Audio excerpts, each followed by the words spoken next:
here is this handle. It has 4 bolts that you attach in the back. And then it also has these handles on the side, so you don't, you have something to lift it by. You have handles on both sides. You have plastic wheels, so they're not rubber, they're plastic, so you don't have to worry about keeping air in those. And on the back here, we have the cord wind up, so you can wind your cord up on that. I'm not going to do all of it because I have it plugged in at the moment. And then back here, you have this little compartment.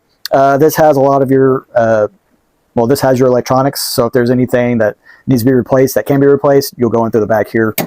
And then you have this side with the nut for the pump. I need to grab the hose for, because I forgot to grab the hose. And the other side here is a gravity pump. So you can just tip it over and dump the water out if you need to, or you can use the pump itself. You just take this nut off. It has a little valve here. Thank you to my assistant. So you just put this nut over it and stick the hose around the little spigot that's sticking out here. It should be tight. You want it to be tight because you don't want this thing to pop off. Once you get it on there, move the nut up and just screw it on. And you may get a wrench and just tighten that puppy all the way down.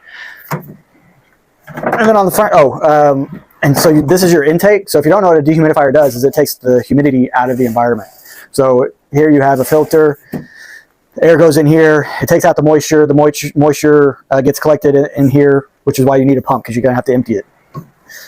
And then on the side here, you have an exhaust because the heat has to go somewhere. Or the dehumidified air has to go somewhere.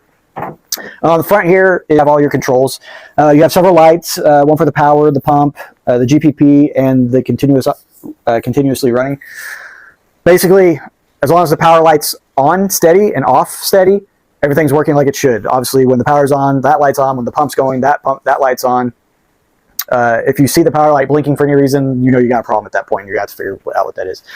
You have your on and off buttons. You have your set, because you can set at what you want the humidity to be. So if you don't leave this continuously running, so you turn that off and you just want it to run kind of automatically as the humidity rises and falls, you can set the humidity level to what you want it to be. So when it reaches that or goes over it, it'll kick on and take out the humidity. And then once it's reached that level, it'll shut off.